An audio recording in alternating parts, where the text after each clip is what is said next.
My name is Zakira, and you are listening to the Living Legacy Podcast. I am a brand cultivating strategist, a cancer survivor, and a camera saved my life.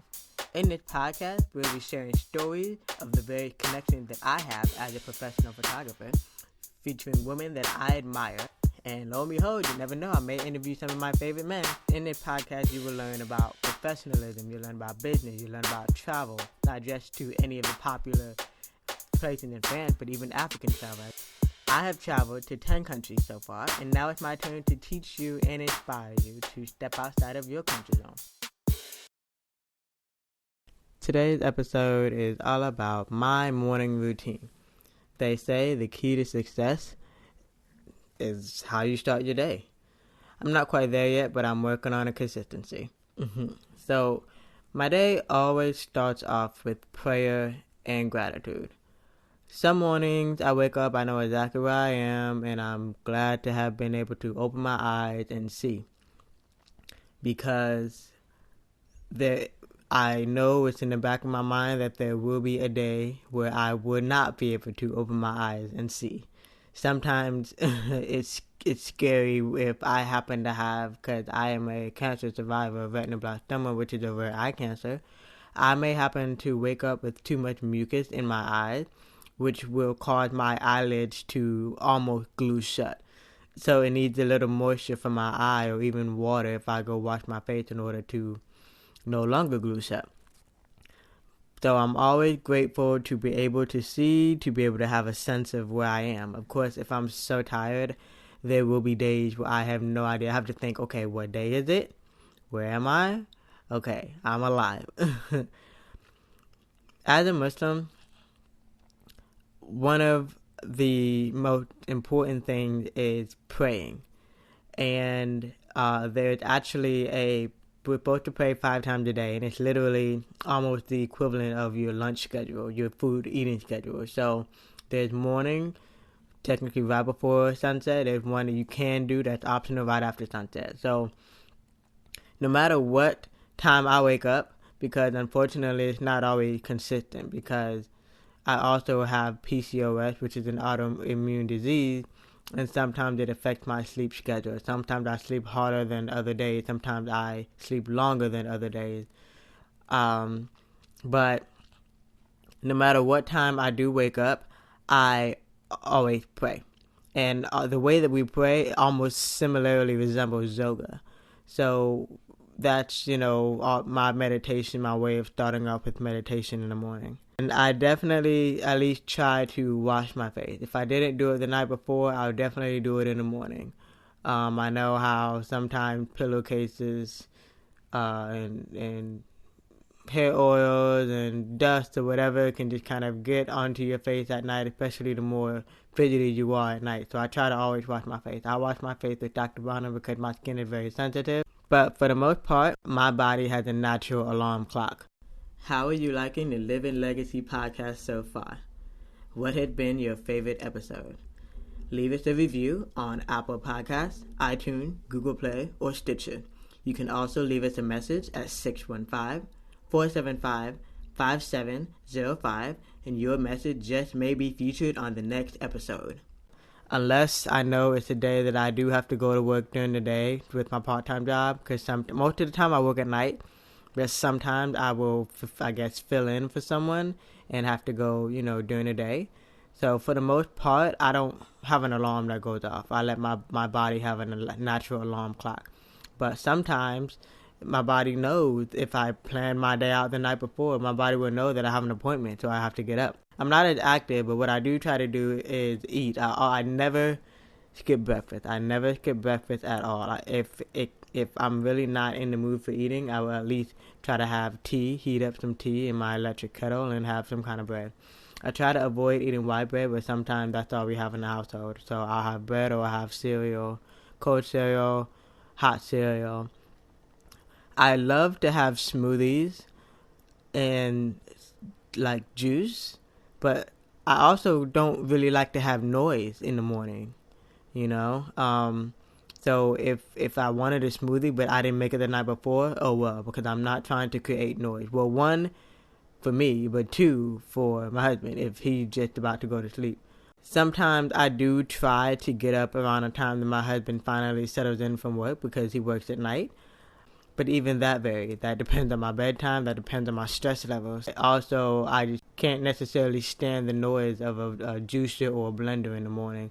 And I don't always have energy to cook either. Sometimes I will, cut up my onions and my peppers for my eggs.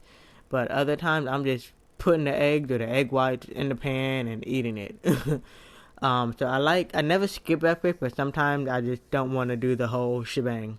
When I'm not working my part-time job, the good thing about being an entrepreneur is I will spend the early morning to either do some work for a social media client. Lately, I've also been using at least 1 hour to edit or plan or record a podcast episode. I've also committed to 1 hour a day towards a chapter in my book that I'm working on.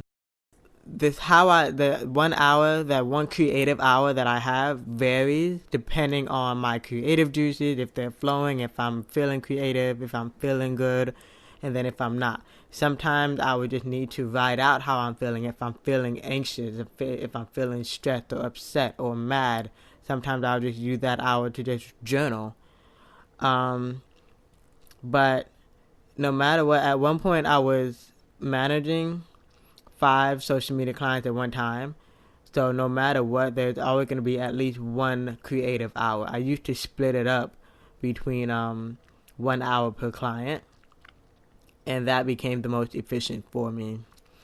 But the thing is also, I've learned what my best times of days are. Normally, I'm nocturnal. My mom said she would have to basically take me to the beach just so I can fall asleep at night because I was just always alert at night. But I know that now as I get older, my best times of day are between 10 a.m. and 3 p.m. If I don't necessarily need coffee. I sometimes have to have tea or have to have something in my system. I have to be able to eat or have a date or raisins or something before I address anything, right? Like they say, don't bother a sleeping woman, or some people are truly like that. Like, don't talk to me if I have not had my coffee yet. And I'm like that too. If I have not eaten something or drank my water or taken my vitamins, lately I've been taking vitamin B and vitamin D. D as in dog, because in the winter solstice, when there's less sunlight, that's the vitamin that we are lacking. So I've been taking vitamin D. And then vitamin B. There's a B complex vitamin that I'm taking. Naturally, vitamins B12, if you're not getting that in your food, like your fish and your veggies, I'm taking that as a vitamin. So that too will help me stay focused, stay energized throughout the day. If I'm off that day and I happen to be awake earlier enough, I will sometimes do Lyft or Uber, rideshare driving, or I would have planned ahead and been able to go live on Instagram or Facebook to, provide some value, promote a service of some kind. But if I am working, thank goodness for technology, because I can use apps like Slack to communicate with my team, or Google Doc to start working on my book, or even use any of the ebook readers so I can, at least read something during one of the slow times at work and still be productive. Before I got married and before I really had a lot of roommates, I enjoyed being able to wake up to music. I love music with almost everything that I do. There's a song for everything, so I almost always have a song in my heart, as Mary J. Blige would say. But I just personally can't wait to be able to set music to my alarm clock. Nowadays it's hard because I used to have like a big speaker. My mom didn't care. Obviously she knew this about me. She was used to it. But now it's just different, because unless I'm waking up before my husband gets home from work, it's like hard to have music without my hearing aids in, so I won't be able to hear it, So I actually had growing up, I had an alarm clock that would vibrate. I still have an alarm clock that vibrates. It was back when iPods were very popular, so it had like a place to place your iPod, as well as a radio clock, as well as an alarm, as well as a vibrator. But it gets scary because it just gets really scary. So I just stopped using it. Both my husband and I just stopped using it. But thankfully, the older I get, the more natural my alarm clock is. But when I was younger, it was so hard for my mom to wake me up in time for school, and of course, I would be groggy, super duper groggy. But then that would attest to how I end my day as well. I make sure not to eat too close to bedtime. I make sure not to do too much heavy thinking. Like, my mind is always going as a creative anyway, but I try not to start a new task or anything of that sort right before I'm going to bed, because that too can shape how you wake up in the morning. My mornings always fluctuate depending on my schedule, depending on the needs of my husband, depending on the needs of my parents, if I'm, with them. But what I do try to do when it comes to setting my schedule, I have an app on my phone called Color Note, and I will make my to-do list most likely the night before or right when I wake up. I've gotten into the habit of, if I did have a dream, I would also write down my dream, because sometimes dreams are literally deja vu moments. They are things that are coming into fruition for you before you even realize it. Sometimes they kind of are a little scary and require me to look it up, like, why did I just have a dream about a tiger? So, but I do write down my dreams. One, especially if it was a bad dream, it helped me to kind of, writing is therapy for me, so it helped me to kind of clear that thought out. And if someone that I know was in my dream, sometimes that will require me, even though I try not to check my email or check any social media the first thing that I wake up, sometimes I can help it. Maybe I was expecting something from a client who's in a different time zone, and I'm wondering if they responded. Or if I did have a dream about someone, I've gotten out of the habit of letting it slide, like, oh, so-and-so was in my dream, I hope he's okay, or hope she is okay. Nowadays, if I have them on social media somewhere, and I have them in my dream, I'm sending a message, because life is too short. I mean, I would hate to have a dream about someone and then I couldn't tell them because they passed away, But the thing about my to-do list, aside from, my tip earlier of dedicating 1 hour to each task, I also try not to put more than 10 things in a single to-do list for a day. I try to do it by day. Sometimes I do it by week, but most of the time I try to do it by day, but I also try not to have more than 10 things, because it's so easy to get overwhelmed by your own to-do list. Nothing has to be completed in that very morning, in that very day, right? I've also learned to not be so hard on myself if I don't get a task completed. I do need to be better, because sometimes it does hold me accountable when it comes to procrastination. But I try not to give myself more than 10 things at a time, and that puts less stress on me. Think about those things that you can't go without. Is it your coffee? Is it a ritual? Is it looking at the holy book? I've adapted to, not having a set schedule, but I love the flexibility of being an entrepreneur. I love the importance of, at least the thing that I'm most consistent with is waking up with gratitude, waking up without rushing out of bed. Like, I used to be the person to rush out of bed only because I was late for school.